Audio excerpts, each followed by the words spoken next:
मुख्यमंत्री अशोक गहलोत के मंत्रिमंडल की बैठक शुरू हो गई है। मुख्यमंत्री गहलोत की अध्यक्षता में ये बैठक शुरू हो गई है। मंत्रिमंडल की बैठक मुख्यमंत्री गहलोत की अध्यक्षता में ये बैठक शुरू हो गई है। 6 प्रमुख एजेंडे इस बैठक के लिए रखे गए हैं और देखिए मैराथन बैठकों का दौर अब जारी हो जाएगा। राज्यसभा चुनावों के परिणाम के साथ में ही आज सिर्फ पहला दिन ही है जब सुबह में ही जानकारी सामने आ गई थी कि मंत्रिमंडल की बैठक होगी और उसके बाद में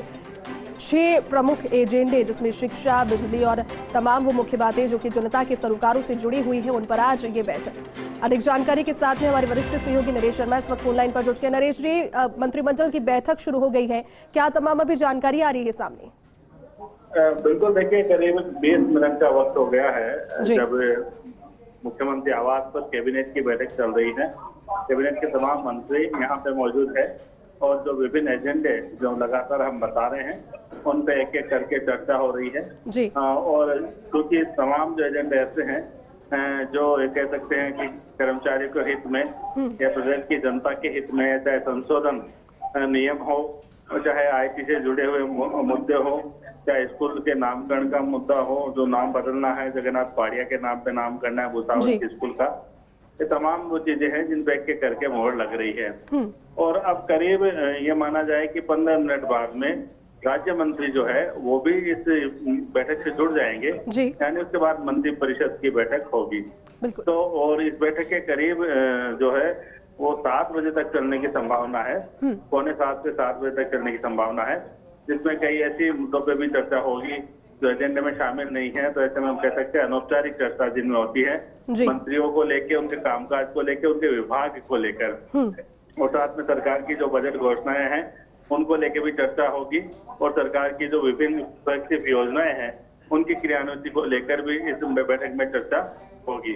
तो उसके बाद जैसे मैंने पहले बताया था प्रेस ब्रीफिंग होगी जिसमें पूरी जानकारी दी जाएगी। लेकिन फिलहाल अभी मुख्यमंत्री अशोक गहलोत एक एक एजेंडे पर तमाम मंत्रियों से राय करके,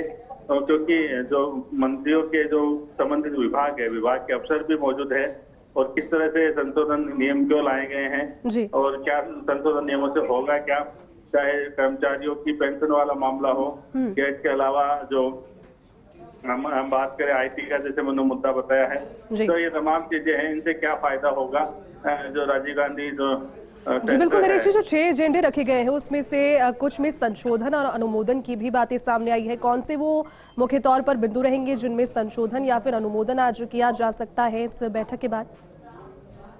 बिल्कुल, जैसे मैं बता कि कई ऐसे संशोधन जो है इसमें रखे गए जो नियमों में संशोधन होते हैं, खासकर प्रमोशन को लेकर, कर्मचारियों के प्रमोशन से जुड़े जो मुद्दे हैं, जो नेत्र चिकित्सक है उनके प्रमोशन से जुड़ा हुआ मुद्दा है। ऐसे में जो उनको जो लगातार विभाग के द्वारा प्रस्तावित हुए हैं और कैबिनेट में रखे गए हैं, उनसे पहले भी हमने देखा है कि कई ऐसे संशोधन किए गए हैं जिनसे खासकर कर्मचारियों को लाभ होता हो, जिससे उनके प्रमोशन का रास्ता खुलता हो। तो इसी तरह के जो प्रस्ताव है वो आज भी रखे गए हैं और उन पे भी मुख्यमंत्री अशोक गहलोत की अध्यक्षता में जो कैबिनेट है उसने मोहर लगाई है जी। तो एक एक करके जो है इन एजेंडों पे चर्चा हो रही है, मंत्रियों की राय भी ली जा रही है और उसके बाद जैसे मैंने कहा राज्य मंत्री जब शामिल होंगे तो फिर ऐसे मुद्दे भी इसमें डिस्कस होंगे जो खासकर सरकार की योजनाओं को आम जनता तक पहुंचाने के लिए जरूरी है। बिल्कुल, चलिए नरेश जी, बहुत बहुत शुक्रिया तमाम जानकारी के लिए। तो देखिए अध्यक्षता में मुख्यमंत्री की बैठक शुरू हो गई है और करीब 20 मिनट का समय बीत चुका है। सिर्फ एक दिन के बाद कल राज्यसभा चुनाव हुए, परिणाम कल शाम को आया और सिर्फ मात्र एक दिन के बाद में आज से इन बैठकों का दौर शुरू हो गया है। यानी कि आप समझ सकते हैं कि जो वादे भी किए गए होंगे विभागों से जुड़े हुए या फिर जो बाड़ेबंदी और वादेबंदी उदयपुर में हुई उन सभी पर अमल करना भी शुरू कर दिया है। प्रमुख एजेंडे जो कि जनता के सरोकारों से जुड़े हुए हैं, आप इसे शिक्षा कह लीजिए, आईटी सेक्टर में कह लीजिए, प्रदेश में बढ़ती हुई जिस तरह से व्यवस्थाएं हैं, राजस्व से जुड़ी हुई जो जानकारियां हैं उन पर कह लीजिए, तमाम वो 6 प्रमुख एजेंडे जिन पर ये बैठक फिलहाल जारी है।